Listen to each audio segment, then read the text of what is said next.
ఏలియా 7 అద్భుతాలు చేస్తే ఎలీషా 14 అద్భుతాలు చేశాడు. ఏలియా 2 రాజుల దగ్గర సేవ చేస్తే ఎలీషా 4 రాజుల దగ్గర సేవ చేశాడు.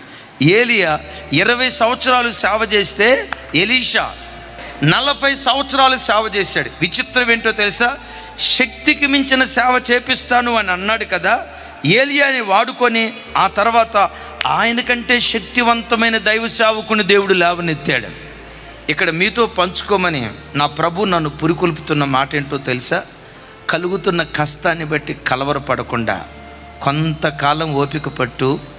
ఆ కష్టాల మధ్యలోనే పిల్లలను చదివించుకో, ఆ కష్టాల మధ్యలోనే పిల్లలకి ఫీజు కట్టు.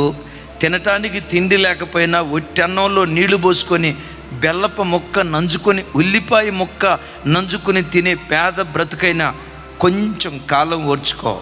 ఒకరోజు వస్తుంది, నిన్ను దీవించిన దానికంటే నీ కడుపున పుట్టిన బిడ్డలను నీ ఊహకు మించినంతగా, నీ ఊహల్లో కూడా అందనంత ఉన్నతమైన స్థితిలో నా దేవుడు నిశ్చయంగా ఆశీర్వదిస్తాడు.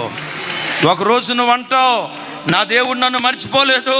నన్ను ఆశీర్వదించిన దానికంటే, నన్ను దీవించిన దానికంటే, నా భర్తను దీవించిన దానికంటే, నా భార్యను దీవించిన దానికంటే, నా పూర్వీకులను దీవించిన దానికంటే, నా దేవుడు నా గర్భాన పుట్టిన నా పిల్లలను నాకంటే గొప్పవారిగా దీవించాడు అన్న మాట తప్పకుండా నీ నోటు నుంచి వస్తుంది. ఏలియా కంటే ఎలీషాని 2 అంతలుగా అభిషేకించాడా లేదా? అబ్రహాము కంటే ఇస్సాకును గొప్పగా ఆశీర్వదించాడా లేదా? యాకోబు కంటే యోసేపును గొప్పగా ఆశీర్వదించాడా లేదా? హన్నా ఎల్కానా కంటే సమూయేలును గొప్పగా ఆశీర్వదించాడా లేదా?